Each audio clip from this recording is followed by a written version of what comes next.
अगर आपको वीडियो अच्छा लगे तो लाइक करें, शेयर करें और चैनल को सब्सक्राइब करना ना भूलें। दुष्यंत अपने कमरे में बैठा हुआ गुस्से से उबल रहा था।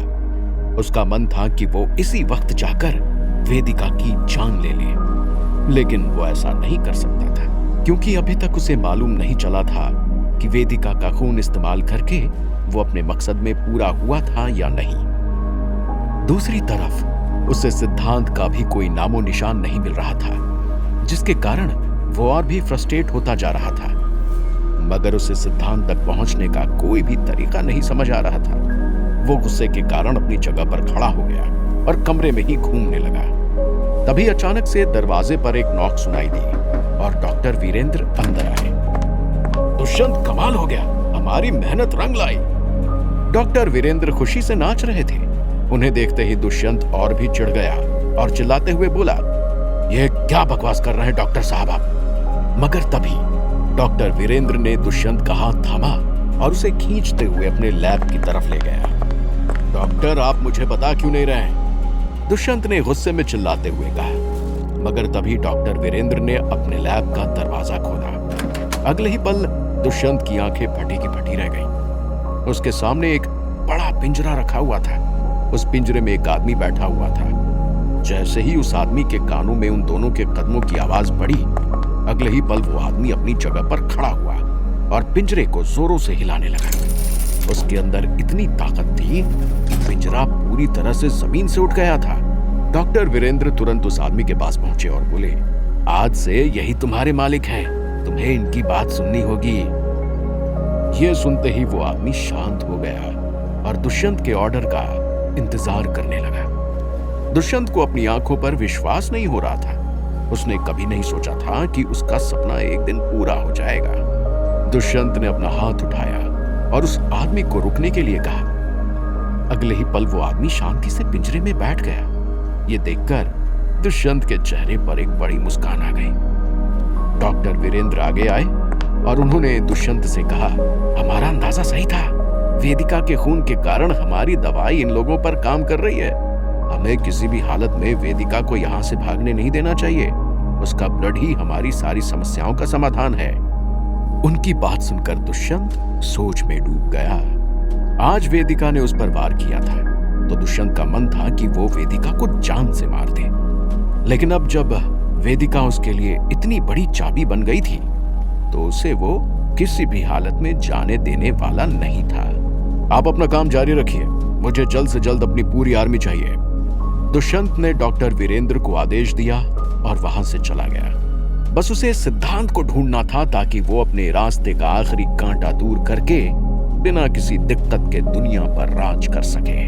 वहीं दूसरी तरफ आर्यन अपने टेंट में आराम कर रहा था। तभी वहां पर भूषण आया। अरे चाचा जी, आप यहाँ कैसे? मुझे बुला लेते, मैं आपके पास आ जाता। आर्यन तुरंत अपने बिस्तर से उठते हुए बोला, तुम यहाँ इतने आराम से क्यों बैठे हुए हो? मुझे तो लगा था कि तुम राजकुमारी वंदिता का दिल जीतने के लिए अपनी पूरी मेहनत कर रहे होंगे। भूषण ने अपने दांत पीसते हुए कहा। तब आर्यन जोर के ठहाके मारते हुए हंसा और बोला, आप इस बात की चिंता मत करिए चाचा जी, मैंने अपना काम कर दिया है। अब आप बस देखते जाइए क्या होता है। आर्यन का यह एटीट्यूड देखकर भूषण का गुस्सा और बढ़ गया और वो कुछ कहने ही वाला था कि तभी अचानक से पीछे से मिहिर आया और आर्यन के कान में कुछ बोलकर वहां से चला गया। उसकी बात सुनकर आर्यन के चेहरे पर एक बड़ी मुस्कान आ गई और वो भूषण की तरफ मुड़ते हुए बोला, देखिए चाचा जी, मैंने कहा था ना कि हमें बस इंतजार करने की जरूरत है। क्या मतलब है तुम्हारा? तुम इतने खुश क्यों नजर आ रहे हो? भूषण ने आर्यन से सवाल किया। तब आर्यन ने अपना भाला निकालते हुए बोला, मुझे अभी अभी राजमहल से संदेशा आया है। राजकुमारी वंदिता चाहती है कि मैं उन्हें युद्ध कला की तरकीब सिखाऊं। आर्यन की बात सुनते ही भूषण भी खुशी से झूम उठा और उसने आर्यन के कंधे पर थपथपाते हुए बोला, बहुत ही बढ़िया, अब देर मत करो, तुरंत जाओ। आर्यन वहां से निकल गया। उसके जाते ही जयंत वहां आया। जयंत भूषण की तरफ गुस्से भरी नजरों से देख रहा था। चाचा जी, मुझे लगा था कि आप आर्यन से नफरत करते हैं, फिर उसको इतनी शाबाशी देने की क्या जरूरत है? उसने तेज आवाज में पूछा। तब भूषण ने जयंत के कंधे पर हाथ रखा और उसे समझाते हुए कहा, अरे पगले, ऐसी कोई बात नहीं है। तुम जानते हो कि मैं आर्यन का इस्तेमाल किस लिए कर रहा हूं। अगर मैंने उसे 2 अच्छी बातें नहीं कही तो वो हमारी मदद इतनी आसानी से नहीं करेगा। वो बुद्धू नहीं है। जयंत भूषण की बात समझ गया था, इसलिए उसने हाँ में सिर हिलाया और वो दोनों ही आर्यन के वापस आने का इंतजार करने लगे। वही जंगल के किसी हिस्से में सिद्धांत अभी भी हवा में लटका हुआ था। उसके सामने एक तेज रोशनी छा चुकी थी। सिद्धांत उस रोशनी से बचना चाहता था, लेकिन उसके हाथ पैर भी हवा में इस तरह से अटक गए थे जिसकी वजह से वो उन्हें हिला भी नहीं पा रहा था। अचानक से रोशनी के बीच एक धुआं बाहर आया। वो धुआं अगले ही पल एक लाल दानव में बदल गया। उस दानव ने काले रंग के कपड़े पहने हुए थे और उसकी बड़ी बड़ी मूछें थी। वो जिनी सिद्धांत को गुस्से भरी नजरों से देख रहा था।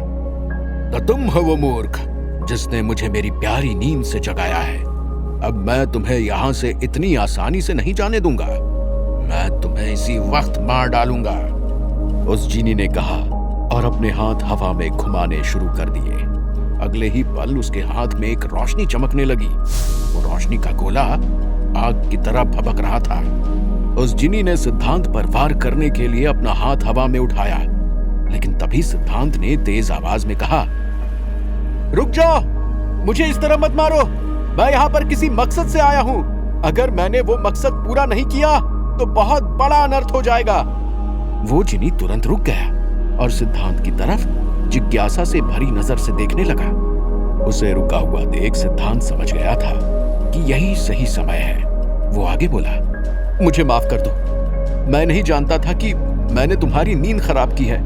अब मुझे यहां से जाने दो। मगर उस जिनी ने सिद्धांत को जाने नहीं दिया, बल्कि उसने अपनी एक उंगली घुमाकर सिद्धांत को नीचे जमीन पर पटक दिया। मैंने तुम्हारी बात सुन ली है।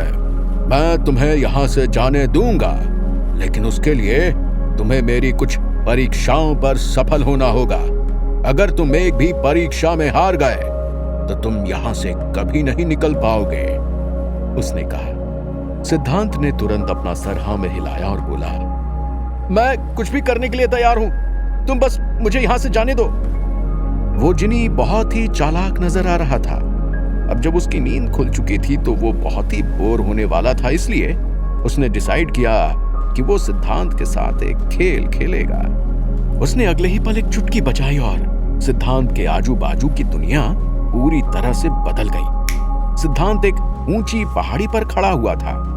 उसने जब नीचे झुककर देखा तो चारों तरफ आग की नदी थी। सिद्धांत को लगा था कि शायद वो जिनी उसे आसानी से जाने देगा, लेकिन उसने कभी नहीं सोचा था कि वो और भी बड़ी मुश्किल में फंस जाएगा। वो चिल्लाते हुए बोला, ये मैं कहां गया हूं? मुझे वापस शीतलपुर भेज दो।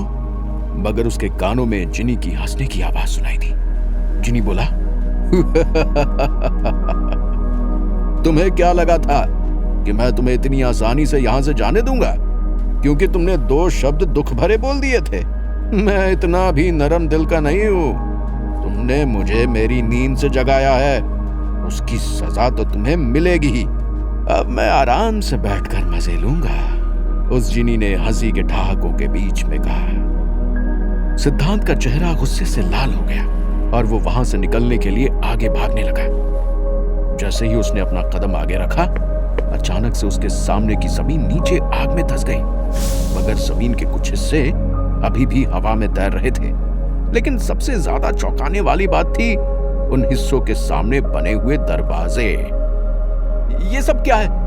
मैं यहां से कैसे निकल सकता हूं? सिद्धांत ने चिल्लाते हुए कहा। अगर तुम्हें बाहर निकलना है तो तुम्हें हर एक दरवाजे की गुत्थी को सुलझाना होगा, तभी तुम जहां से आए हो वहां दोबारा जा पाओगे। उस जिनी की आवाज ऊपर आसमान से सुनाई दी। मगर मैं ये कैसे करूंगा? सिद्धांत ने उससे पूछा, मगर उसे कोई भी जवाब नहीं मिला। सिद्धांत समझ गया था कि वो जिनी वहां से जा चुका है। उसके हाथ गुस्से से मुट्ठी में बंध गए। उसे समझ आ गया था कि उसके पास कोई और चारा नहीं था।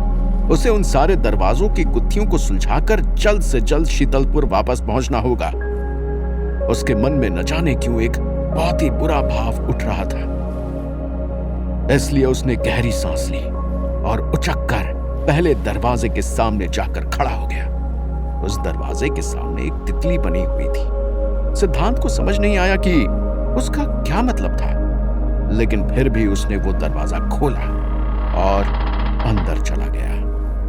अंदर जाते ही चारों ओर पेड़ थे, मगर सबसे ज्यादा चौंकाने वाली बात थी कि वो पेड़ आसमान को छू रहे थे। सिद्धांत ने जब दूसरी तरफ देखा तो उसकी आंखें और भी अचंभे से बड़ी हो गईं, क्योंकि दूसरी तरफ इतने लंबे फूल लगे हुए थे जो कि उसके ऊपर बरगद के पेड़ से ज्यादा छांव दे रहे थे। उसने आज तक इतने बड़े फूल नहीं देखे थे। सिद्धांत को समझ नहीं आ रहा था कि आखिर उसको करना क्या था। तभी उसे एक जोर का हवा का झोंका महसूस हुआ। उसने पीछे मुड़कर देखा तो सिद्धांत का मुंह खुला का खुला रह गया, क्योंकि आसमान से उड़ती हुई विशाल काय तितलियां उसकी तरफ पड़ रही थीं। सिद्धांत भागता हुआ एक फूल के नीचे जाकर छुप गया। सिद्धांत के दिल की धड़कन तेज हो गई थी और उसकी सांसें भी फूल गई थी। वो इस अनजान दुनिया में आ तो गया था, लेकिन उसे बिल्कुल भी समझ नहीं आ रहा था कि आखिर उसे करना क्या था।